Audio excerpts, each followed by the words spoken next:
in a part of Arabia where groves of palms and sweet-scented flowers give the traveller rest after toilsome journeys under burning skies, there reigned a young king whose name was Lino. He had grown up under the wise rule of his father, who had lately died, and though he was only 19, he did not believe, like many young men, that he must change all the laws in order to show how clever he was, but was content with the old ones which had made the people happy and the country prosperous. There was only one fault that his subjects had to find with him, and that was that he did not seem in any hurry to be married, in spite of the prayers that they frequently offered him. The neighbouring kingdom was governed by the Swan Fairy, who had an only daughter, the Princess Hermosa, who was as charming in her way as Lino in his.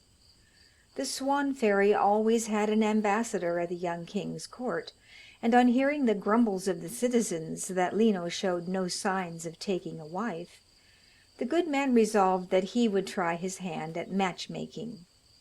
For, he said, if there is any one living who is worthy of the Princess Hermosa, he is to be found here. At any rate, I can but try and bring them together. Now, of course, it was not proper to offer the princess in marriage, and the difficulty was to work upon the unconscious king so as to get the proposal to come from him. But the ambassador was well used to the ways of courts, and after several conversations on the art of painting, which Lino loved, he led the talk to portraits, and mentioned carelessly that a particularly fine picture had lately been made of his own princess. Though, as for a likeness, he concluded, perhaps it is hardly as good as this small miniature, which was painted a year ago. The king took it and looked at it closely. "Ah," he sighed, "that must be flattered. It cannot be possible that any woman should be such a miracle of beauty." "If you could only see her," answered the ambassador. The king did not reply, but the ambassador was not at all surprised when the following morning he was sent for into the royal presence. "Since you showed me that picture," began Lino, almost before the door was shut, "I have not been able to banish the face of the princess from my thoughts. I have summoned you here to inform you that I am about to send special envoys to the court of the Swan Fairy, asking her daughter in marriage." "I cannot, as you will understand, speak for my mistress in so important a matter," replied the ambassador, stroking his beard in order to conceal the satisfaction he felt. "But I know that she will certainly be highly gratified at your proposal." "If that is so," cried the king, his whole face beaming with joy, "then instead of sending envoys, I will go myself, and take you with me. In 3 days my preparations will be made, and we will set out." Unluckily for Lino, he had for his neighbour on the other side a powerful magician named Ismenor, who was king of the Isle of Lions, and the father of a hideous daughter whom he thought the most beautiful creature that ever existed. Riquette, for such was her name, had also fallen in love with a portrait, but it was of King Lino, and she implored her father to give him to her for a husband. Ismenor, who considered that no man lived who was worthy of his treasure, was about to send his chief minister to King Lino on this mission, when the news reached him that the king had already started for the court of the Swan Fairy. Riquette was thrown into transports of grief, and implored her father to prevent the marriage which Ismenor promised to do. And calling for an ugly and hump-backed little dwarf named Rabbit, he performed some spells which transported them quickly to a rocky valley through which the king and his escort were bound to pass. When the tramp of horses was heard, the magician took out an enchanted handkerchief, which rendered invisible anyone who touched it.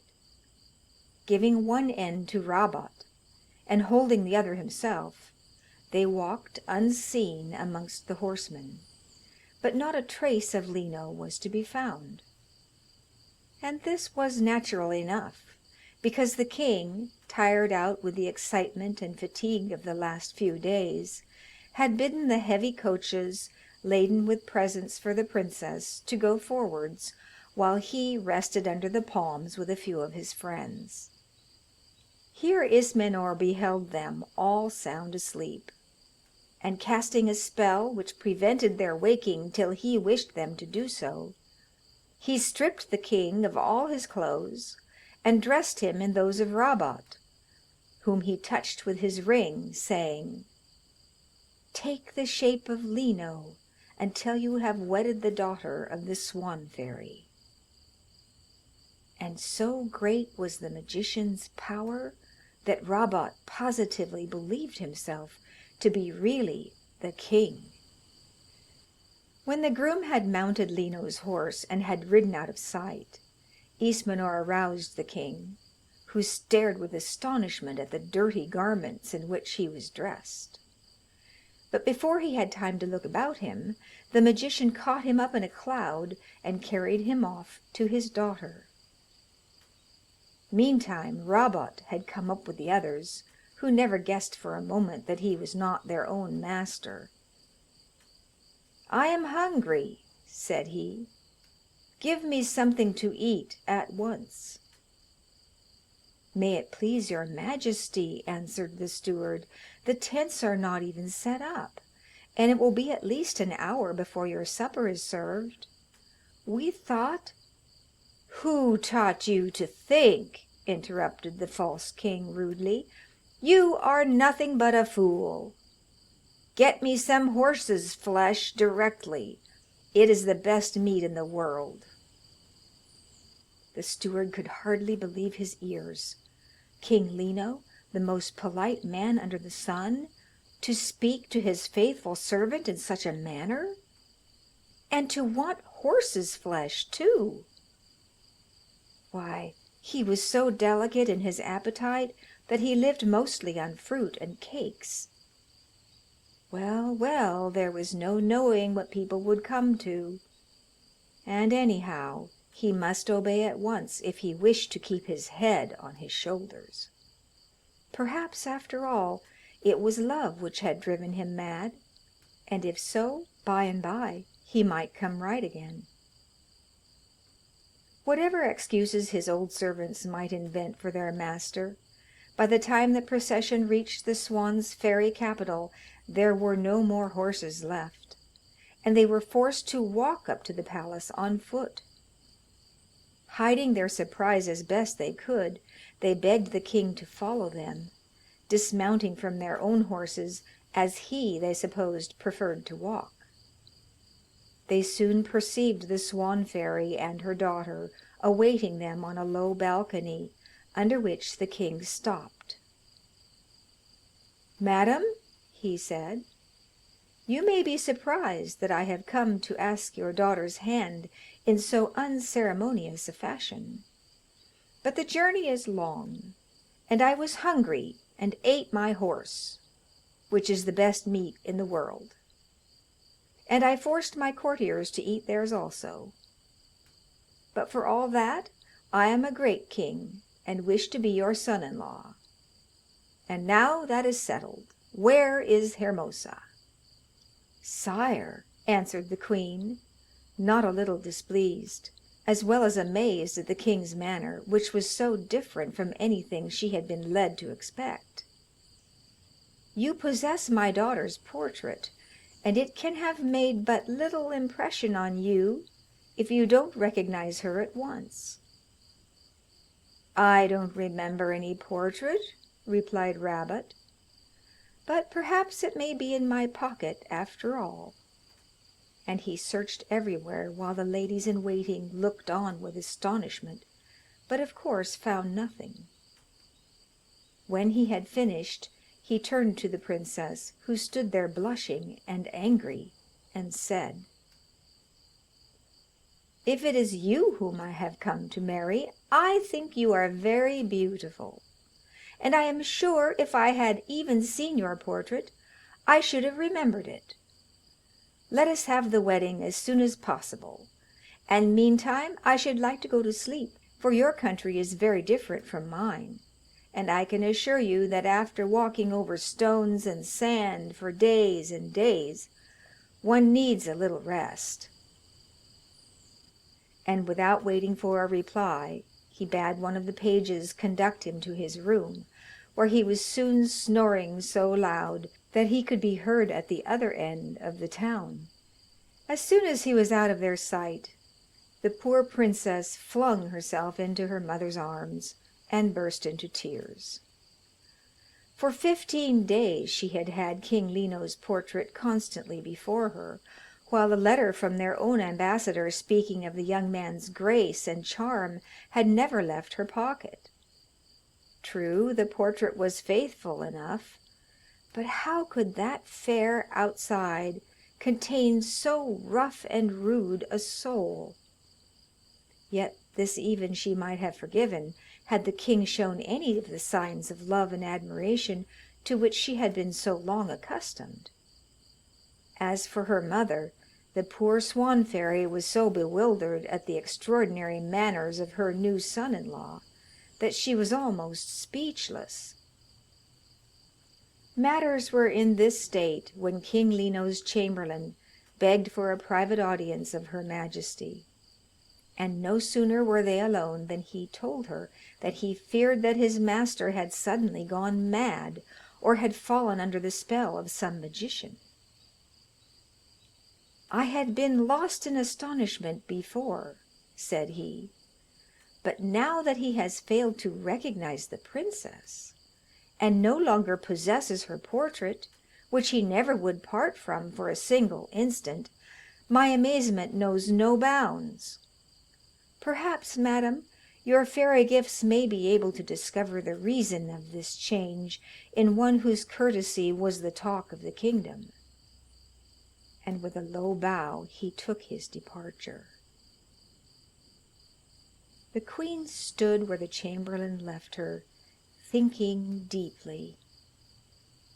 Suddenly her face cleared, and going to an old chest which she kept in a secret room, she drew from it a small mirror.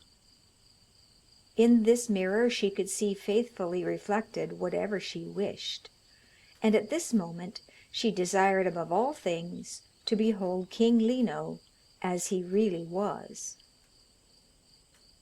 Ah, the chamberlain was right.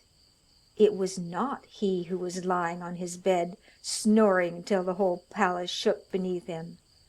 No, this was her real son-in-law, the man dressed in dirty clothes and imprisoned in one of Ismenor's strongest towers, and kissing the portrait of Hermosa, which had escaped the wizard's notice, owing to the young king having worn it, for better concealment, tied amongst his hair.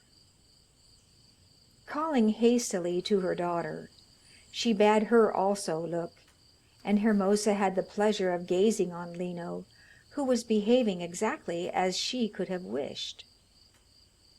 The mirror was still in her hand when the door of the prison opened, and there entered the hideous Riquette, who, from her upraised eyes, seemed to be begging from Lino some favour which he refused to grant. Of course, Hermosa and her mother could not hear their words, but from Riquette's angry face as she left the room, it was not difficult to guess what had happened. But the mirror had more to tell, for it appeared that in fury at her rejection by the king, Riquette had ordered 4 strong men to scourge him till he fainted, which was done in the sight of Hermosa, who in horror dropped the mirror, and would have fallen had she not been caught by her mother. "Control yourself, my child," said the fairy. "We have need of all our wits if we are to rescue the king from the power of those wicked people. And first it is necessary to know who the man that has taken his name and his face really is." Then, picking up the mirror, she wished that she might behold the false lover, and the glass gave back a vision of a dirty, greasy groom, lying, dressed as he was, on her bed of state. So this is the trick Ismenor hoped to play us. Well, we will have our revenge, whatever it costs us to get it. Only we must be very careful not to let him guess that he has not deceived us. For his skill in magic is greater than mine, and I shall have to be very prudent. To begin with, I must leave you, and if the false king asks why, then answer that I have to settle some affairs on the borders of my kingdom. Meanwhile, be sure you treat him most politely, and arrange fêtes to amuse him. If he shows any sign of being suspicious, you can even give him to understand that on your marriage I intend to give up the crown to your husband. And now farewell." So saying, the Swan Fairy waved her hand, and a cloud came down and concealed her, and nobody imagined that the beautiful white cloud that was blown so rapidly across the sky was the chariot that was carrying the Swan Fairy to the tower of Ismenor. Now the tower was situated in the midst of a forest, so the queen thought that under cover of the dark trees it would be quite easy for her to drop to earth unseen. But the tower was so thoroughly enchanted that the more she tried to reach the ground, the tighter something tried to hold her back. At length, by putting forth all the power she possessed, she managed to descend to the foot of the tower, and there, weak and faint as she was with her exertions, she lost no time in working her spells, and found that she could only overcome Ismenor by means of a stone from the ring of Gyges. But how was she to get this ring? For the magic book told her that Ismenor guarded it night and day among his most precious treasures. However, get it she must, and in the meantime the first step was to see the royal prisoner himself. So, drawing out her tablets, she wrote as follows: "The bird which brings you this letter is the Swan Fairy, mother of Hermosa, who loves you as much as you love her." And after this assurance she related the wicked plot of which he had been the victim. Then, quickly changing herself into a swallow, she began to fly round the tower till she discovered the window of Lino's prison. It was so high up that bars seemed needless, especially as 4 soldiers were stationed in the passage outside. Therefore the fairy was able to enter, and even to hop on his shoulder. But he was so much occupied with gazing at the princess's portrait that it was some time before she could attract his attention. At last she gently scratched his cheek with the corner of the note, and he looked round with a start. On perceiving the swallow he knew at once that help had come, and tearing open the letter, he wept with joy on seeing the words it contained, and asked 1,000 questions as to Hermosa, which the swallow was unable to answer, though by repeated nods she signed to him to read further. "Must I indeed pretend to wish to marry that horrible Riquette?" he cried when he had finished. "Can I obtain the stone from the magician?" Accordingly, the next morning, when Riquette paid him her daily visit, he received her much more graciously than usual. The magician's daughter could not contain her delight at this change, and in answer to her expressions of joy, Lino told her that he had had a dream by which he had learned the inconstancy of Hermosa.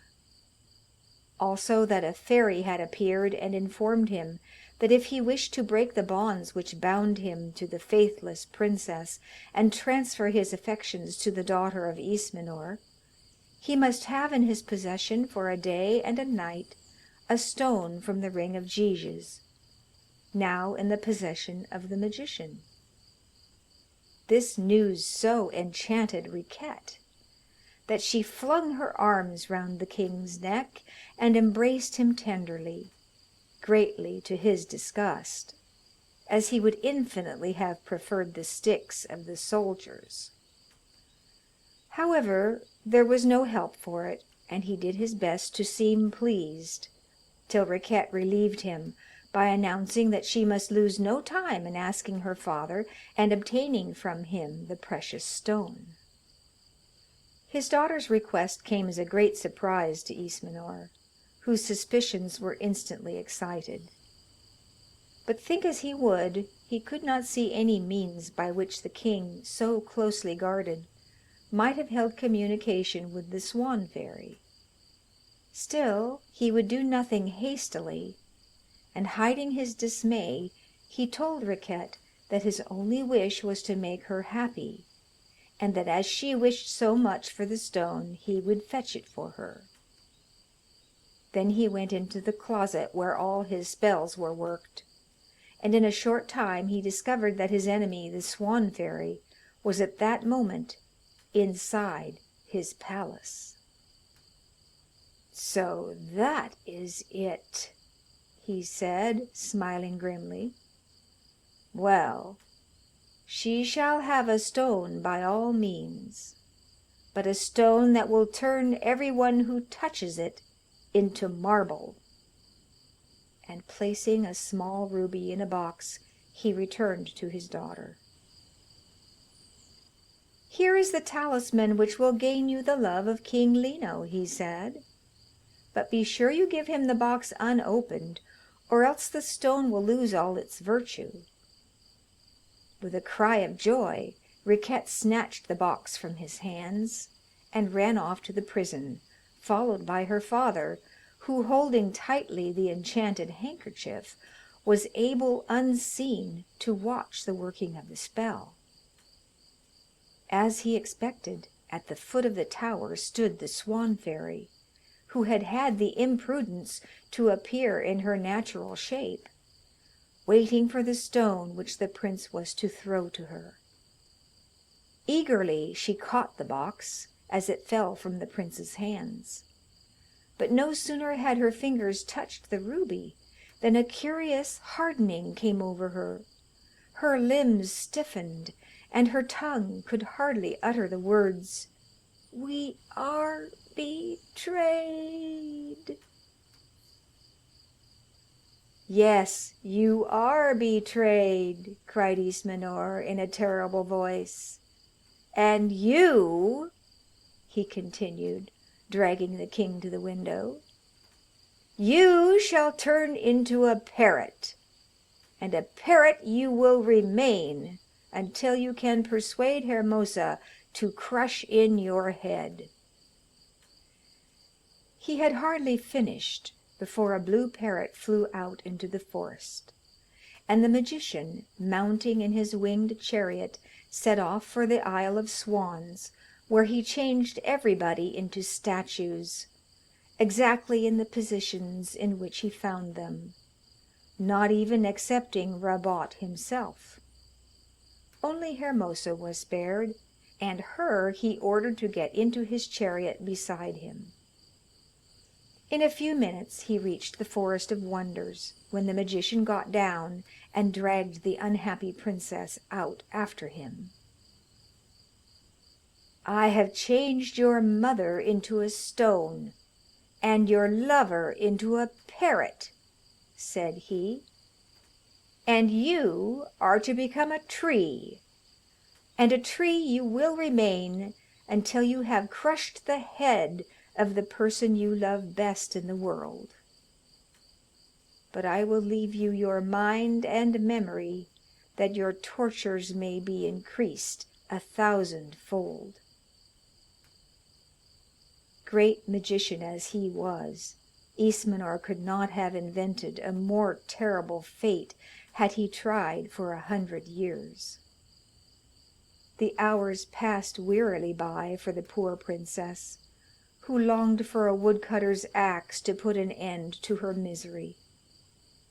How were they to be delivered from their doom? And even supposing that King Lino did fly that way, there were thousands of blue parrots in the forest, and how was she to know him, or he her? As to her mother, that was too bad to think about. So, being a woman, she kept on thinking. Meanwhile, the blue parrot flew about the world, making friends wherever he went, till one day he entered the castle of an old wizard who had just married a beautiful young wife. Grenadine, for such was her name, led a very dull life, and was delighted to have a playfellow. So she gave him a golden cage to sleep in, and delicious fruits to eat. Only in one way did he disappoint her. He never would talk, as other parrots did. "If you only knew how happy it would make me, I'm sure you would try," she was fond of saying, but the parrot did not seem to hear her. One morning, however, she left the room to gather some flowers, and the parrot, finding himself alone, hopped to the table, and picking up a pencil, wrote some verses on a piece of paper. He had just finished when he was startled by a noise, and letting fall the pencil, he flew out of the window. Now hardly had he dropped the pencil when the wizard lifted a corner of the curtain which hung over the doorway, and advanced into the room. Seeing a paper on the table, he picked it up, and great was his surprise as he read: "Fair princess, to win your grace, I will hold discourse with you. Silence, though, were more in place than chattering like a cockatoo."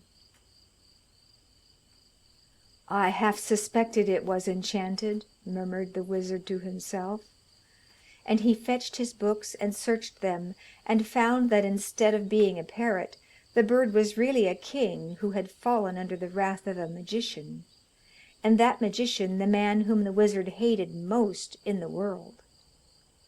Eagerly he read on, seeking for some means of breaking the enchantment, and at last, to his great joy, he discovered the remedy.